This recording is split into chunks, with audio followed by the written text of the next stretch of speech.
What's up? What's up? Well, welcome to Tasty Talks Live. So, as y'all can see, I have a guest with me today. Welcome to the Tasty Talks studio. I am your hostess. Am I supposed to be eating something, or no? This is not. It's not that kind of show. Huh? Eating? Yeah, should I be eating something? It's Tasty Talks. I don't. Oh no. I mean, you can if you want. I know it's like nighttime for you over there. Yeah, it's like you got to finish some shit. I understand. Thank you so much for joining me.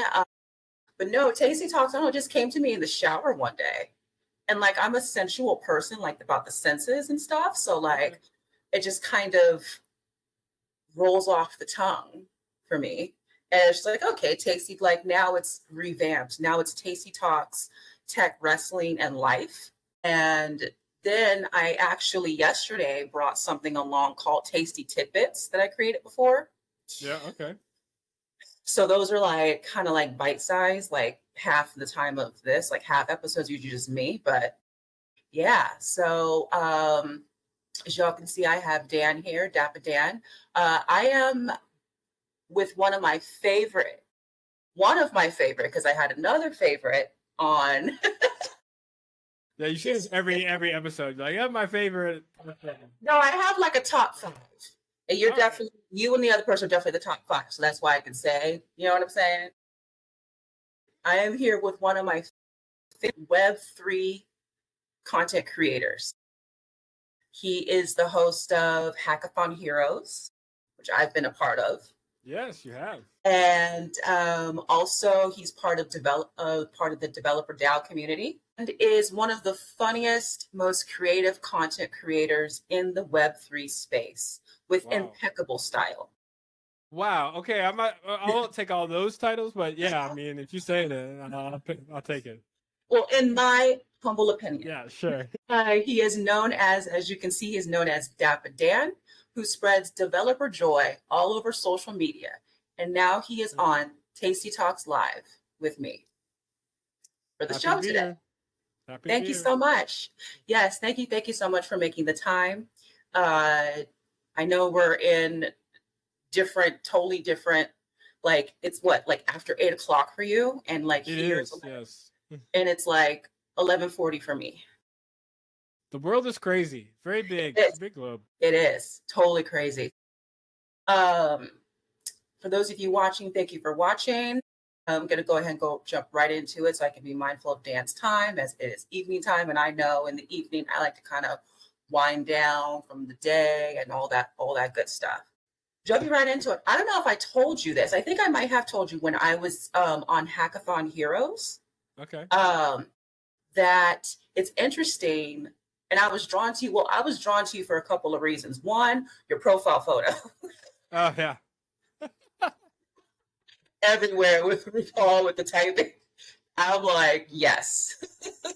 Was drawn to that. But also you call yourself Dappa. So I get the play on words. And we're going to dive into, because not everyone in my audience watching is all that like hip to like Web3, blockchain, and things of that nature. Yeah. Okay. So we're going to dive in a little bit and kind of just give like an easy overview, just kind of like to give more context so you can kind of follow along. But Dan, I liked the play on words with your name, Dappa Dan. And yeah, sure.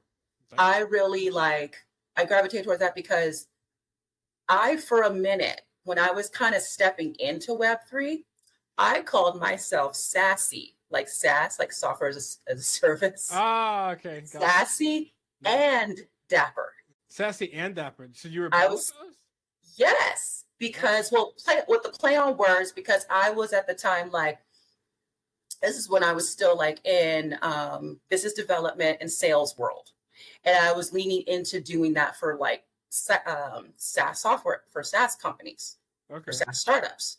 So I was like, okay, so that was, kind of like doing that whole branding thing.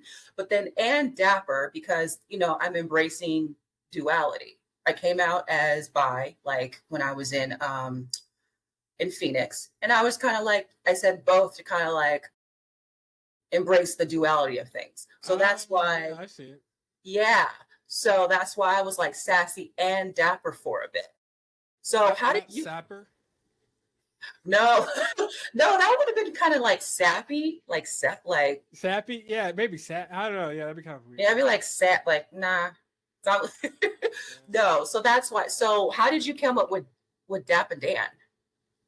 That's a good question. There's a couple of things. So I think to your point, like there's these things in the world of like Web3 called dApps, decentralized applications, right? So that was, and they're basically any type of web application that uses blockchain or crypto in some type of way, essentially. So that was like the big thing then. That I don't know if people really call them dApps anymore. I don't really like the name either. But at the time, I was like, I want to be one of the best developers in the space. So that, and then there's Dappa Dan. Was like a kind of from the hip hop culture. He was like one of the known like sort of bootleggers of like luxury brands. So he would take like early '80s, like you see like LL Cool J and all these like New York rappers. They always have these like Louis Vuitton, Gucci this, Gucci that, and it was actually Dappa Dan who would take like the fabrics or the designs. Yeah. So it just kind of worked out that way. I mean, I'm kind of big into hip hop and stuff like that. So, and then Daps, and yeah, it was just really working out. So yeah, I liked it. It just stuck, and it's been sticking ever since. So Yeah, and you're like me, like you pick something like Dappa Dan, and it's everywhere. Dappa Dan Dev, it's across social. Just like Evelynn Mimi Jae, it's everywhere. Like it's easy. If you see Evelynn Mimi Jae, you know it's me. Sadly, Dappa Dan on Twitter though is taken by someone who's inactive. So really annoying that I couldn't have the actual handle itself. But Dappa Dan Dev is also suitable, so I'm fine with it. Well, yeah, no, Dappa Dan Dev, I like that because it drills down. It's like a niching. You're niching down. Yeah, there you go. You always know. You know what he's about. Exactly. So while we kind of already started diving in a little bit about talking about like decentralized applications and blockchain technology. So just kind of want to explain, because we're going to be using the terms, well, I know I'll be using the terms like Web3, blockchain kind of interchangeably. Yeah. So just to kind of like explain, to just kind of give everyone like a brief overview. So like, and also to correct me if I'm wrong, Dan. Okay. So we have we're currently in Web2, which is read and write. So back in the day, there was Web1. So back with like Yahoo Messenger and all those things, like back in my day, with the huge Mac computers with the big backs. I mean that's a classic though. So yeah, bring it back. That's how I got into. Yeah, that's how I got into Mac. We had those at our school, and I always liked the interface. Like, anyways, I was a nerd. I'm still in. Anyways, so Web1 back then, that was you were just reading. So you just look at the internet and you just read and you just consume and you look for and you find information, right? Now, like I said again, we're in Web2 where you're reading and writing. So now you're reading, you're consuming, but you're also able to write and contribute. Yeah. Okay. Now, Web3, which is you kind of have to opt into it, and be like, as we call onboarded, is Web3 is read, write, and own. Yep. That's the key. Literally the key. Pun intended. Right. Yeah. The private key. Yeah. Key. So the ownership part is what I and like other folks in Web3 really like feel is you're able to write and contribute to the web, but then you also own your data. You own what you put out in Web3. Yeah. Just like I have like a mirror, right? Like mirror.xyz. And my Web3 wallet is attached to that. So whenever I write things on there, like write articles, I can download it. It could be an NFT. People can purchase it. But it's just like more like kind of like more set in stone. Like it's definitely mine. So like someone can't come along, Mirror can't come along and say, okay, no, this is our property now.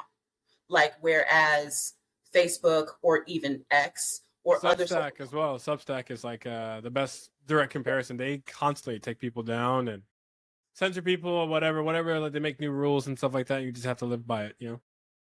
Well, crap, because I'm starting to lean into it. I know. But it's because I mean I'm trying to like eventually as again kind of tapping on that ownership again. Eventually I'm going to have my own website where I can again, because I had one before, but again, I will have a website again that is just for me. Like it's just like where I control it. Because that's the like whole point of it. Is it gonna be like a blog? No, I just want just the all-encompassing Evelynn Mimi Jae whatever. Okay. It's like just like kind of everything, like a central, like a hub. Yeah. So, but the own portion is very important, especially nowadays when it comes to like things like, say, intellectual property. And we're actually even really seeing that importance when it comes to AI. That's coming up a lot. So yeah, so that ownership is a huge part of Web3, which is why again I'm so passionate and such a like blockchain technology enthusiast. But yeah, just to kind of give you all context, that's what Web3 is. And then on Web3, there is, that's Web3 means you're in the blockchain space, and there are different blockchains. And then those blockchains are powered by native currency. So that's where crypto comes in.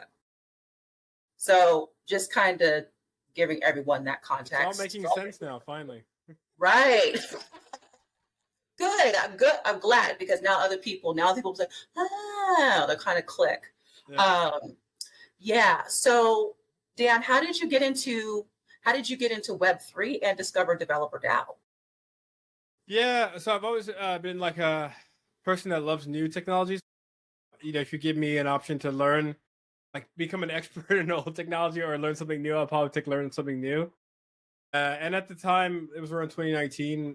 I was kind of working at a fintech company in the world of payments. And I'm not like some sort of like super genius or anything, but I worked with a lot of people who were very like financially focused, so like banks and stuff like that. So there was always a few people that were like, crypto's a thing, blah blah blah blah.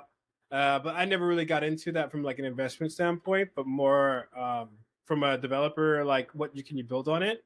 And it was only like once I heard about Developer DAO just through a podcast through one of the founders, Nader Dabit. It was like a general JavaScript podcast.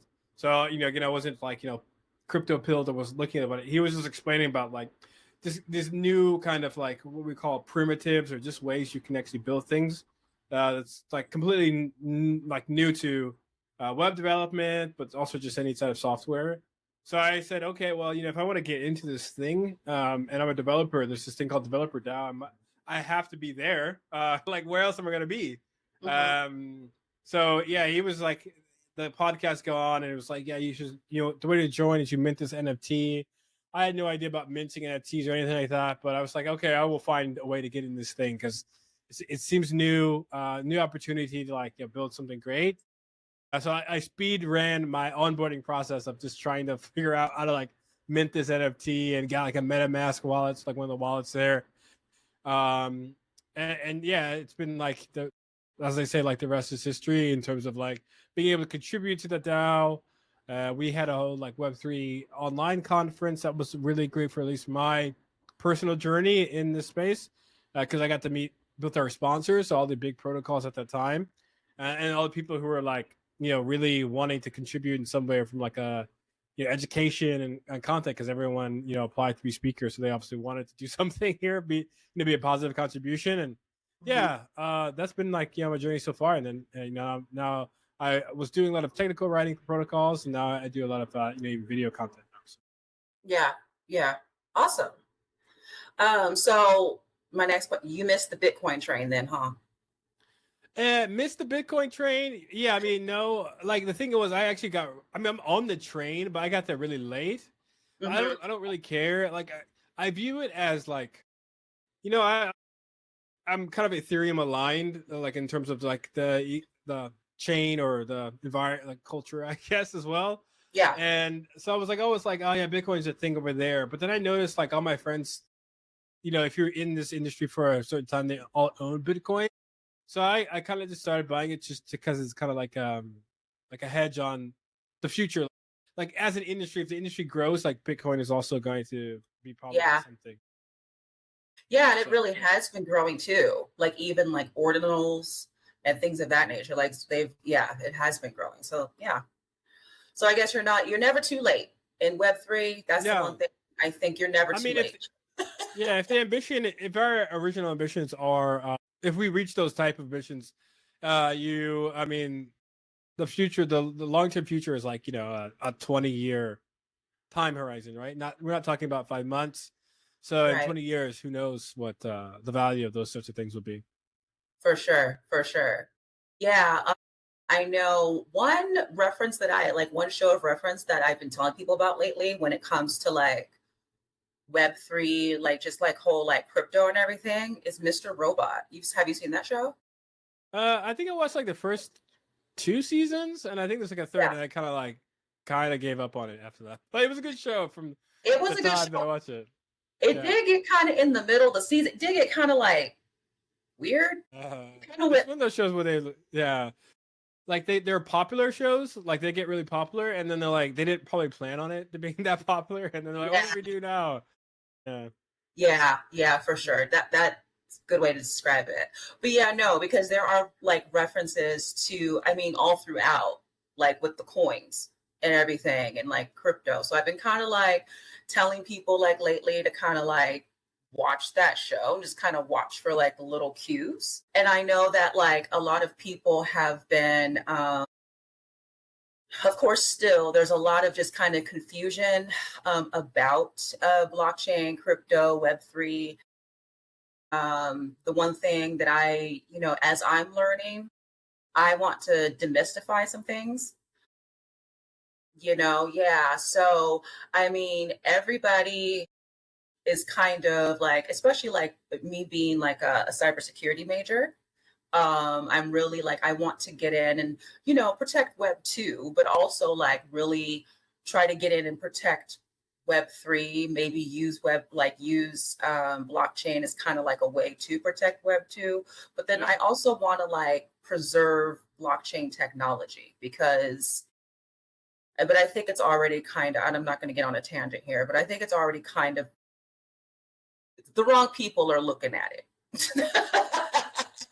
That was really, this is a politically correct show, I guess. Yeah, like a totally different conversation. But so I want to ask you if you have any crazy rugging experiences. So for those of you out there who don't know, a rug is basically like rug pull. Rugging is a scamming. Yeah. So like, have you had any of those crazy experiences? And if you have, like, what can you speak to kind of prevent that? Yeah. So actually, I haven't been like I've been attempted to be rug pulled, of course. Right. But actually, maybe it's not like I don't know, not like I'm some sort of genius or something. I'm like super like on this stuff, but like maybe I just don't like seek like normally these rug pulls are because you think you're gonna get some sort of ultimate, leverage or you're gonna get some big win, and I generally don't like seek that even in life. Like I said, like even with this whole investment stuff, it's like thinking 20 years down the line. So like, oh yeah, you can win this money or whatever. It's not gonna be something that gets me. I've had a few like scam attempts that were really convincing, but never really got me. Yeah. And I think that's it too. Like when it comes to like blockchain with anything, honestly, like financial, like if you're looking for a quick fix, if you're looking for a way out, so to speak, and you don't DYOR, you don't do your own research, you're just kind of like going, you're bound to get rubbed. You know what I'm saying? Because the people are doing these scams are looking for desperate people who, and they're really good. They're really good. Like I'll give you an example. There's Anderson and Horowitz, the VC. They have a crypto podcast, A16Z. So I got this email. It was over like Christmas last year. So also a great time to get people like, oh yeah, I'm just happy days or whatever. I got this email asking me to be a part of an episode. And they're like, we see what you're doing with like developer stuff and blah blah blah. So it was like well researched thing, but I am in no way famous enough to be on that podcast. So instantly red flags. But I said, you know what? Maybe they're like this is a very niche episode, and I could be the contributor to that. And then I researched the guy. I said, like, can you email me, because he mentioned me on I think Twitter, and then went to Telegram, and then he emails me, and it's like not at an official email. So I'm like, okay. Like I looked up the guy, and he's on the website and everything. I'm like, but why you not email me from the A66 email? And it just like went dead silent. I think like a few days later, I checked the Twitter account. That's been gone now. So yeah, I wonder. It's probably going to be one of those things where you click the link, and then you need to connect or whatever. They like these North Koreans. It's mainly North Koreans. It seems like they are studying this to the T. So it's a scary world out there. But if you just kind of apply not common sense. I don't want to say like, oh yeah, people who've had that, they're just not using common sense. But you definitely need to, anything related to this industry, unfortunately, you have to like be ultra skeptical on. For sure. Trustless. Like seriously. Yeah, so it's like the typical, it's kind of like the same in like Web2, where you get like the phishing email. Like click this link or you know what I'm saying? Like where it tries to like, and then you connect your wallet and then it drains your wallet, takes your crypto and like whatever, right? So yeah, it's the same concept, just in a different way. And the difference, though, I want to say that I think I want to say the bigger difference. We can speak on this briefly. Is the fact that Web3, you really have to be coaxed into it, whereas in Web2, if you're not coaxed, there are still ways around it. Like people can. Like now I'm listening where people can like set up websites and like have ads. Like they'll buy ad space and then they'll pretend like it's like like your computer needs to be cleaned or something like that, like a pop-up. And then people click that. In Web3, that's not, because the blockchain, like the technology behind it is different. So it's like, it's actually written. It's actually coded to not be hackable. Am I right? I mean, there's like I'll give you an example, especially from a developer standpoint. There was just as an extension, so like a tool a developer would use on their where they code at and their ID. Right. There was one that was like essentially hacked, or made it look like it was legitimate extension you could install to do Web3 smart contract development. And most of the time as developers, as you probably know from security, right, we aren't really the most security minded people. And so we store things like our private keys, which enable you to create actions on your wallet, in files on our computer, which are hidden in some cases and hidden in non-other cases. And this extension, installing it, was able to pull in that information. So this guy, installed the extension. He thought he was doing all right as a developer. It's a popular extension, whatever. And then ended up getting his wallet drained for like something crazy amount. I forgot what it was. That could literally happen to anyone. And it wasn't like, you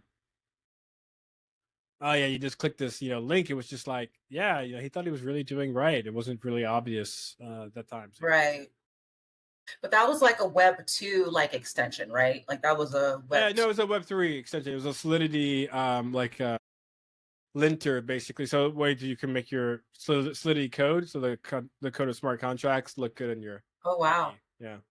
Okay. Yeah. Wow. Yeah.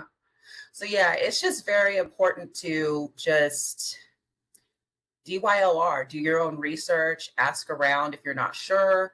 And then also just be able to kind of look for signs and also too, just like go with your gut. But I mean, like I said, like we're all new. And as long as we keep learning and developing and then like helping each other out, we're all going to make it. Most of us, yeah. Most of us. Most of us then.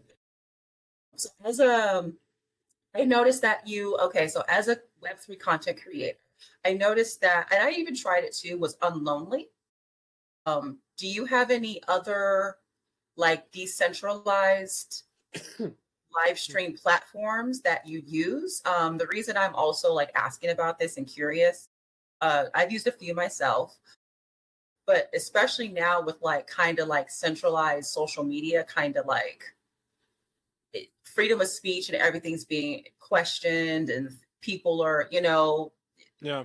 they can just take your, again, like what we talked about, centralized can just shut you down, whereas decentralized, it's decentralized. So I mean, unless you do like a rug pull on someone, like someone did on, I believe it was the Arena, he was like banned. I don't know if you heard about that recently, but yeah. But like, what are some of your other favorite decentralized platforms outside of Unlonely? For streaming, Unlonely was really good. No longer operating now. But in the base app, I think there's a few growing, and I constantly feel like I get a DM every so often from a new one coming about, because streaming, as you know, is like a big opportunity. And to your point, right, people can get shut down pretty quickly, like these, Twitch and stuff like that, constantly kick people off or whatever. So it's like another point for having a decentralized system, because then you don't really have those worries as much. Right. So I forget the names but if you look at the new base app, I think there's like 2 or 3, it seems like now. And then I don't know, I can't even go through my DMs. I'll find another one, but I haven't really used that much. I haven't been doing too much streaming lately. But it's definitely something I want to get back into. And I think it's just like trying to find the right platform that makes sense. I guess like Pump.fun, you're right. I mean, I guess that's streaming too. And the people are doing like legitimate things there, I guess now. Really? Not just like, because it Pumped Off Fun is shady though, right? Like it is, but I think, as all things on the internet, they start out kind of shady, and then nice people join, and then it's not. So I think it's popular. So like, again, if you want to get visibility and stuff like that, then yeah, because I know that there's Simps.com, which is on base. Then there's the Arena, which has been around for a while. That's on Avalanche. Yeah. So I actually really like the Arena. I like Simps as well. I've kind of, on Simps, I was like early. So I kind of like built up like connections on there. I just haven't really been on. So yeah. Okay. Yeah, there's like a hair salon streaming on Pump.fun right now. So Hair salon stream? Yeah, there's like a hair salon like streaming. Why not? Interesting. That's really cool. Yeah, you can get so creative with these things. And then even like it's so awesome, like with like Riverside and then Restream, you can actually stream from like Riverside or Restream too. Yeah. On Riverside. But I know Restream for sure. You can stream onto those platforms using the RTMP. Yeah. Shout out to protocols, y'all. Protocols. For sure. Doing the Lord's work. Yeah. We got some folks in the chat. Shout out to Nessa and arms up, kiss, kiss. Yeah, and John Watson. So those are the folks from the Culture Clash Network fam. So I don't know if you know, Dan, but I am now part of a network called Culture Clash Network. Nice. And it thank you. And it is a network of podcasts of shows, of live stream shows and things of that nature. So Nessa is part of the Humble Roses podcast, which they're actually having that's where the whole wrestling thing comes into. We're going to get into that too, pro wrestling. Yeah, because it's mainly, pro wrestling and sports content. But I was chosen to also kind of bring in tech and kind of branch out a little bit. So that's what I'm doing. But Nessa is one part of the Humble Roses podcast. They're actually doing a interview today with, I believe, is DJ Martin Ashton. Correct me if I'm wrong, Nessa. And then they have live episodes every Wednesday. And then John is a part of Sports for You Wrestling, where they cover pro wrestling, and then the Sports for You podcast, where it's sports. John's schedule is all week, every week. So it's a lot. John is everywhere with the Sports for You brand. So yeah. So shout out to Culture Clash. Yeah. So let me see. So we talked about live streaming, decentralized live streaming. How you doing, Dan? You good over there still in the evening time? Yeah, good. All right, cool. I have, let me see. Okay, just a couple more, what's it called? Blockchain questions, and then we're going to talk a little bit about wrestling. So I hope you did your homework. I tried, yeah, for sure. Okay, we're going to get to that. So you are the spreader of developer joy, which I love. Awesome. And that, I know that was one thing that was brought up on Hackathon Heroes. And I think I did a post kind of on that. It's like, if you're not having fun, what are you doing? What are you doing? Yeah. Yeah, seriously. Stop whatever you're doing and do that. Do the fun thing. For real. So with that being said, and I know you go to a lot of conferences, you have really fun videos with all the merch that you get and things of that nature. So I don't know if you have active relationships and stuff like that. So you can pass on this question if you do. Okay. You can plead the fifth if you need to. Yeah, that's it. What has been your favorite crypto conference so far? Oh, wow. That's a good question. I mean, they all have moments. I think so the last one I was at in Cannes, ECC, and well, not the last one, but the one I was at this summer, I think was the best. And that's gonna probably be unpopular opinion on things, but I thought it was just really good because it's a pretty small town, so everything was generally closed. I got to ride in a helicopter, which was the first time I ever did that. And I made a mistake. So I booked a place that was super hot. Basically couldn't live in this place. But then I had a friend offer their place to stay because they weren't staying there. So even that feeling of just being a part of something community-wise I think that added to it. So I thought that was pretty good. I had to leave early though because there was some strike on the airport. So that kind of dampen things a little bit, but yeah, I don't know. I guess I always say, I mean, that was a good one, but even the last one I went to in Warsaw was really great conference. I onboarded 4 new developers, and we built a hackathon project and things like that. So, and we won some money, which was great. So it's yeah, I just always try to find something unique out of each conference to make it feel good. Yeah. Yeah. So when you go to these conferences, do people approach you because of your following to come, or do you just go? Now people ask me to do things while I'm at the conference. Host an event, go to speak on a panel or whatever. But I would just go either way. So yeah, we have the event coming up at Dev Connect.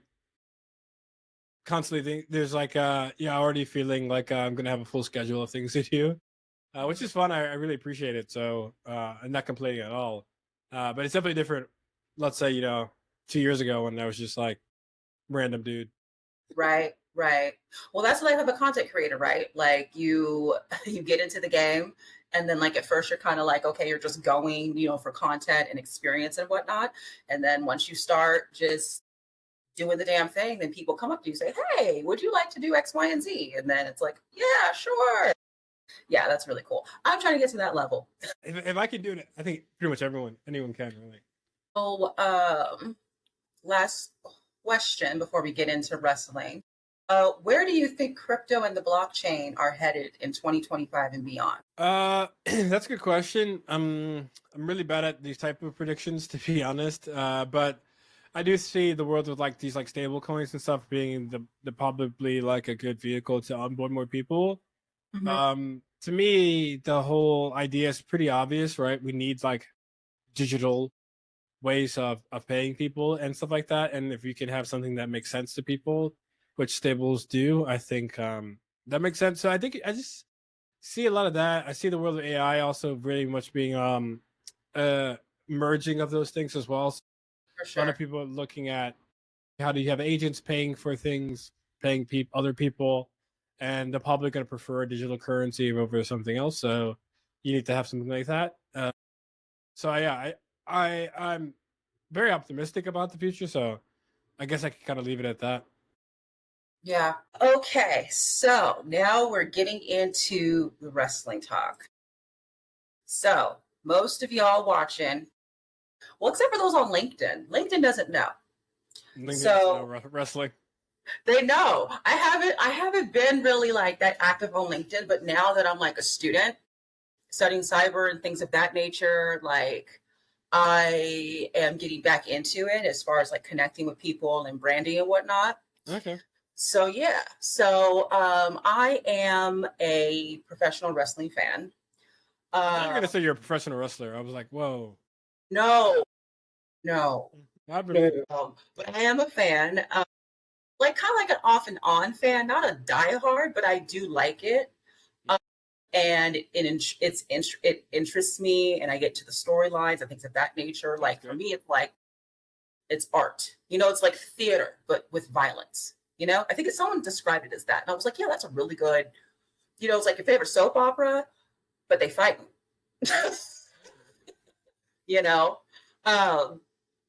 So the promotion that I mainly watch right now was WWE, and I came in like in the 90s with Attitude Era, like with basically The Rock. The Rock was it for me. I was like, ooh. And then I started watching, and then I was like, okay. And then I like Stone Cold. I'm like, all right. Then I like The Undertaker. And I'm like, this is cool. Okay.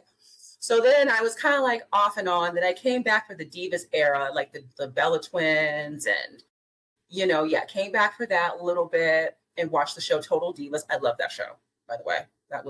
I wish they would bring that back. But anyways, that,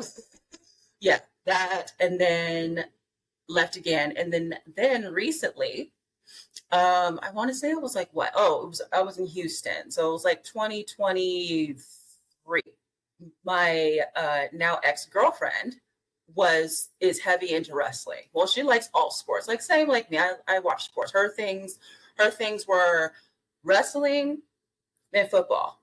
And then there's some basketball in there. Where mine, I'm more of a basketball leaning girl. But football, her TV was always on football or wrestling. Like every time I went to her house. So she watches WWE. And one day, I think it was on a Monday, so Monday Night Raw, I was watching, and I see this. At the time, she was blonde. She had the short blonde hair, and she looks like she's tall, and she's in like black leather, like gear. And I'm like, who is that? Then she comes out, gets on the mic, and then I hear accent. She's Australian. I'm like, oh, okay, cool. Like, then I see her in the ring, and she is just kicking ass. She's just like really badass, right? So I am referring to my favorite, Rhea Ripley. And it is her birthday month. And now we're in her birthday week. Her birthday is on Saturday. Yes. And then there's going to be actually a premium live event called Crown Jewel in her home country of Australia on Saturday on her birthday. Wow. What are you going to do to celebrate? Well, I'm actually going to be on a watch along. So because it's in Australia, it's going to be at 5 a.m. here. Okay. So wow. That's dedicated. Yes, I have. Well, the last time they were in her home country, they were in Australia. Was Elimination Chamber. I stayed up for that too. I didn't even really take a nap, so I was running on kind of like no sleep, and I had to work. At least now, like I don't have I don't have like a job that I have to go to. So then I did. I had to get up and go to work and babysit dogs. So I was running on lots of espresso that day, lots of cafe bustelo that day. What do they do at this event? Is she gonna wrestle or what? What is it? Yes, yes. So she's actually in a match with it's a women's tag team match. She's going to be on a team with it's her and Io Sky versus the Kabuki Warriors. So the Kabuki Warriors, Io Sky used to be part of the Kabuki Warriors. Like they were all a family. Like they were like a trio, like, you know. And actually, it was before they were the Kabuki Warriors. I believe it was Damage Control. But then that was like, okay. Anyways, if anyone in the chat wants to like, because it's a lot to keep up with. But anyways, her, Asuka, so Asuka and Kairi are Kabuki Warriors. Io Sky was like their friend, like they were family, like they all like basically came up in wrestling together from Japan.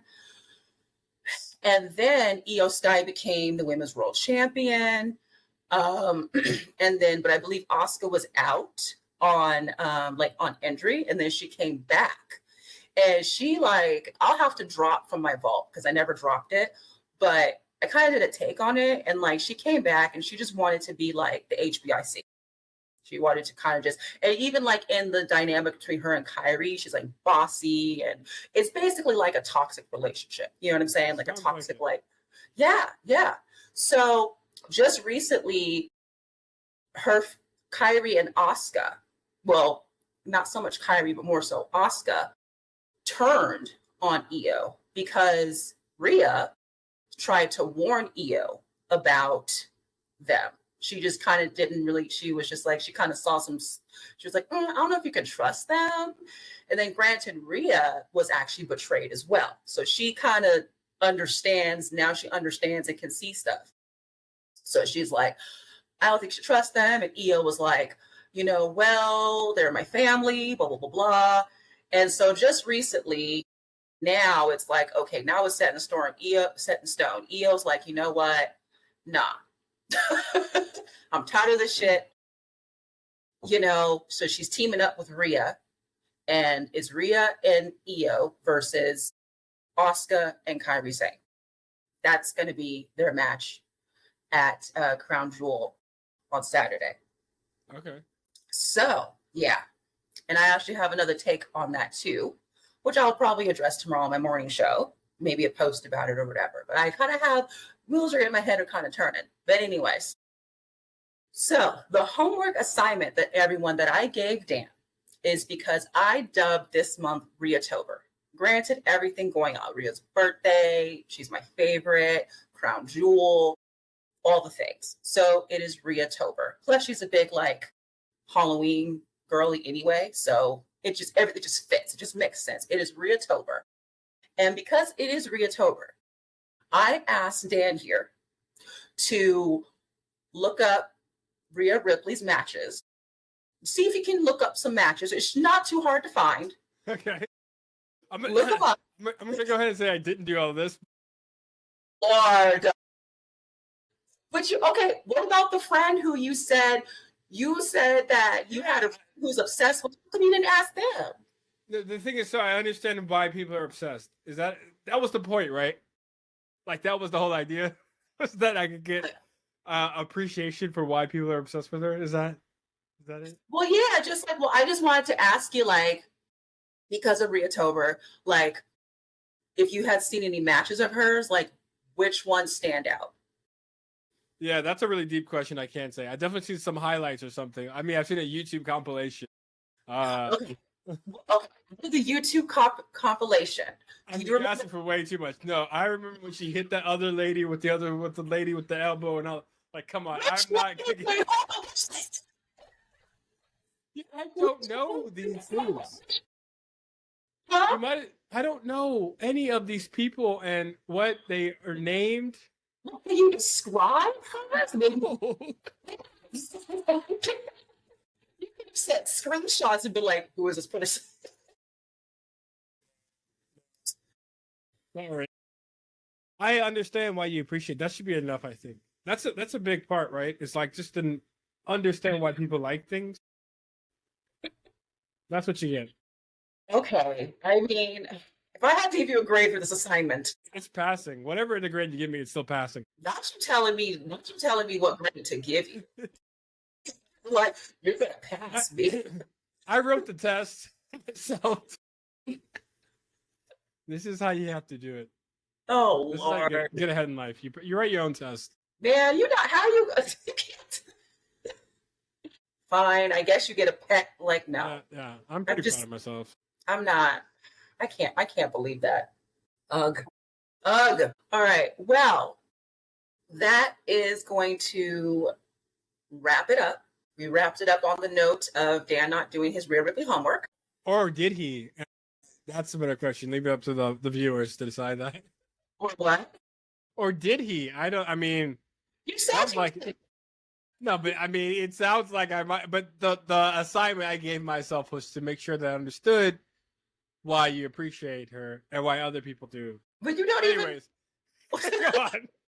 Close it out. Close it out for us. Not you. Oh no! Now you gonna sit maybe here. this is my show. No, that's Tasty Talks. I'll see you tomorrow on my morning show. Well, okay, we'll close it out with this, Dan. What do you tell the people where they can find you? What projects do you have going on? Yeah. So Dappa Dan Dev on YouTube and on X. That's the best place to find me. Videos, like I said, that's primarily what I do. So you'll find my videos on both those platforms. So whichever one you prefer. I try to mix it up, though. You know, if the YouTube audience is quite different to the X audience. But yeah, that's where you find me if you like to find interest. If you like technology, and you like to laugh, I try to do both those things. So there you go. Yeah, you definitely will laugh. You definitely will laugh. You will enjoy the content. Trust me. Like I said, awesome. It's still one of my fave, despite not completing the Rhea homework. I mean, next week you have the other guests are going to be your top 5 anyway. So switch you out with another one. Just kidding. Okay. Well, in all seriousness, thank you everyone for watching. Thank you so much, Dan, for taking the time to be here. Thanks for having me. On Tasty Talks. I really appreciate it. Everything, all jokes aside, really appreciate it. Yeah, you are, for me, your content creator goals. So, thanks. Yeah. So everyone, thank you so much for watching. You can also continue to follow me on X at Evelynn Mimi Jae. Everywhere is pretty much Evelynn Mimi Jae, except for TikTok. That's Hey Mimi Jae. Yeah, Tasty Talks. This has been Tasty Talks Live. I do have a Tasty Tidbits episode, which is a shorter version. Usually just me, just kind of like thoughts, you know, hopefully it resonates and you can take something from it. I guess kind of like an audio journal type thing, Tasty Tidbits. But I just dropped that yesterday. It's available now on Apple, Spotify, and I believe Good Pods and iHeartRadio. And then you can also listen on YouTube. And then I will also be live for the Mimi Morning Show tomorrow, per usual. And everyone, thank you so much for watching. Again, shout out to the Culture Clash Network family. And thank you for watching Tasty Talks. Bye.